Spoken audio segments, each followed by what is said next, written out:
Chères toutes et tous de l'autre côté du monde, depuis que nous sommes de retour au Canada, je reprends l'habitude de sortir la caméra pour filmer tout ce qui nous entoure et notre quotidien.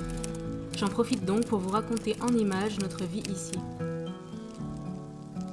Mais reprenons depuis le début. Alors que l'automne déploie ses plus belles couleurs au Canada, nous posons nos bagages à Nanaimo, sur l'île de Vancouver. Notre voyage aura été bien plus mouvementé que prévu, entre le Covid, le décalage horaire et les nouveaux visas à faire approuver. Nous sommes donc très heureuses mais épuisées lorsque nous posons enfin les pieds à terre. Notre première semaine ici ne nous laisse que peu de répit. Nous avons tout le temps quelque chose à faire et sommes toujours ballottés entre les différentes administrations.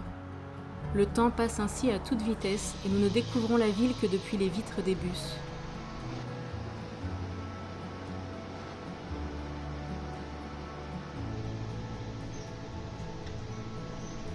L'île nous accueille avec une météo 100% nord-ouest Pacifique. Le ciel est sans cesse couvert et les averses s'enchaînent.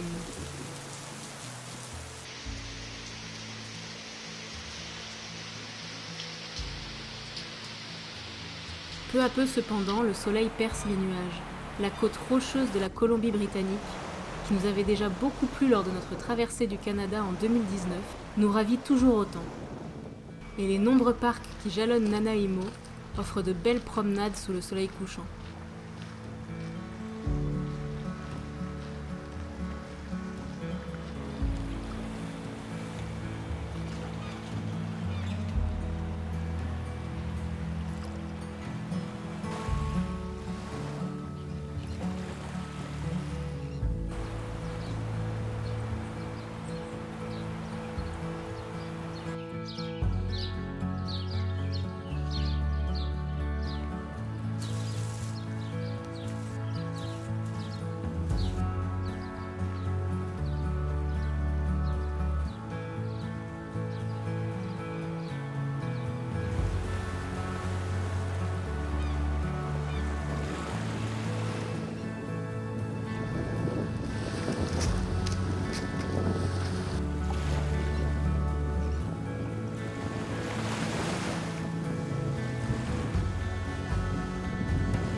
Ici, même le plus petit des parcs de ville respire le sauvage.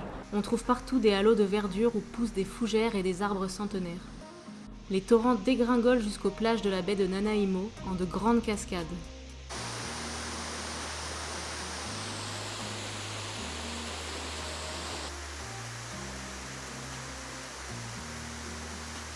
Le vent joue dans les feuillages des forêts luxuriantes qui couvrent le bruit de la ville. Les animaux sauvages se glissent entre les maisons, dans les jardins et sur les bords de mer.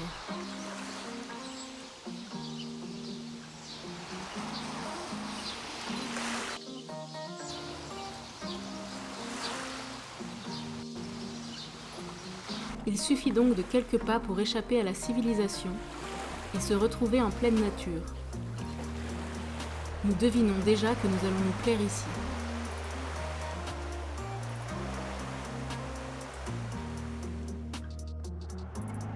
En parallèle de notre découverte de la ville, ou plutôt de ses parcs, nous nous occupons de trouver un endroit à louer. À force de parcourir les routes rectilignes pour aller de visite en visite, nous commençons à bien connaître Nanaimo et ses quartiers peuplés de maisons aux pelouses bien délimitées.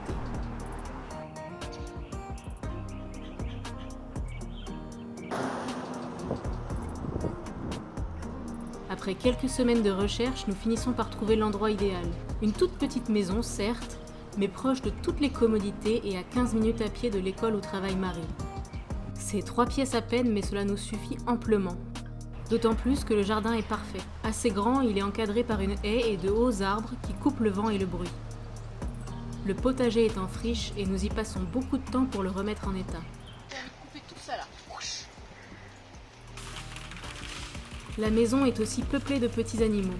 Des oiseaux, des écureuils, des ratons laveurs qu'on ne laisse pas trop approcher, et des chats errants plus ou moins sauvages que nous essayons en vain d'amadouer. Pour la meubler, nous profitons d'un court week-end sur le continent pour dévaliser les magasins de meubles de Vancouver.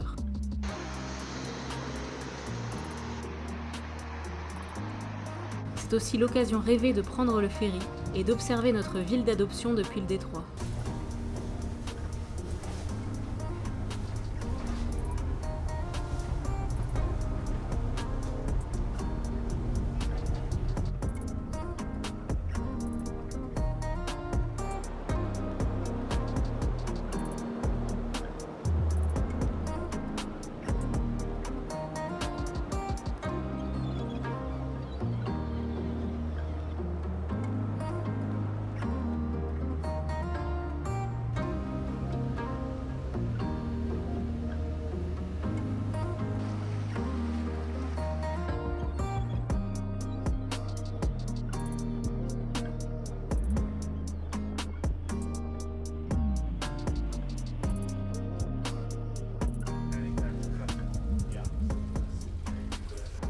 Nanaimo se trouve blotti dans une vallée surplombée de sommets qui, à cette période, blanchissent à vue d'œil.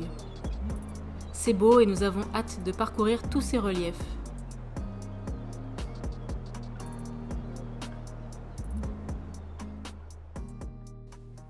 Enfin installés, nous reprenons un rythme plus routinier. Nous recommençons à travailler alors que l'hiver approche doucement.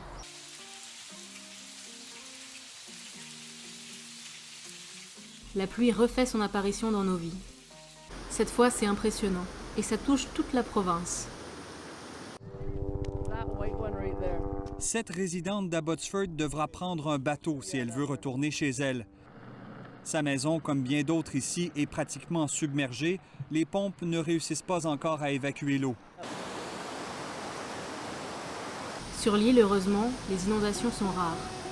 Et à Nanaimo, les rivières, bien que gonflées et furieuses, restent dans leur lit. Nous profitons pour la première fois des alentours de Nanaimo lors d'un week-end particulièrement pluvieux. Sur les sentiers forestiers, nous échappons souvent à l'humidité. Mais lorsque nous approchons de la côte, ce sont des trompes d'eau qui s'abattent sur nos têtes. Malgré tout, nous traçons la route en direction de la ville de Comox, et tentons quelques timides sorties en chemin.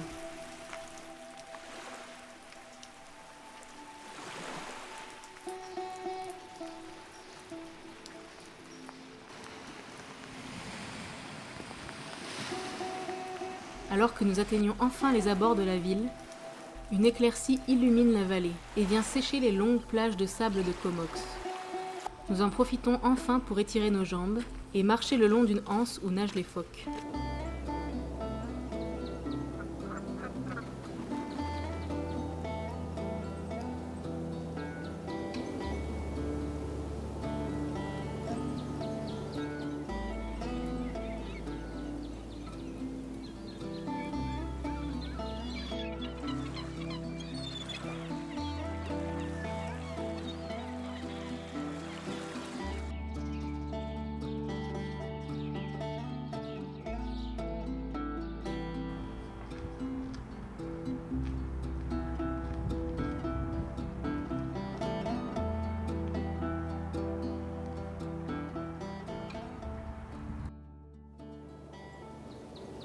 Voilà qui conclut le récit de nos premières semaines ici.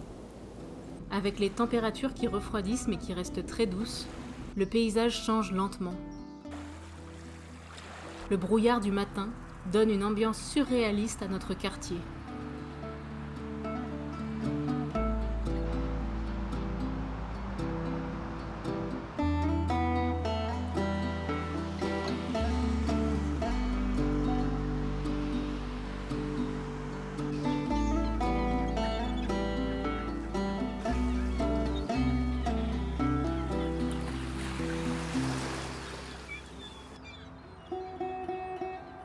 mais il laisse souvent place à des après-midi ensoleillés, parfaites pour se promener en bord de mer. Et les soirées sont douces pour un mois de décembre.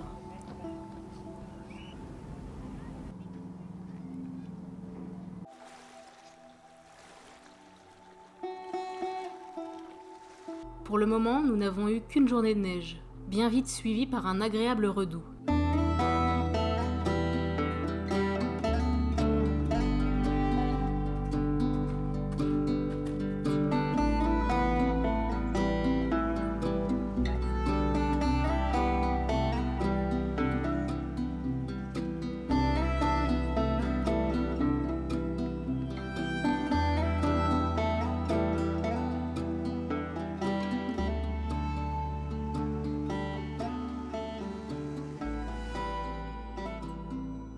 Même si nous n'avons pas beaucoup pu explorer les alentours, le peu qu'on a vu de la région nous donne très envie et nous avons hâte de la découvrir plus encore. Chères toutes et tous de l'autre côté du monde, à bientôt.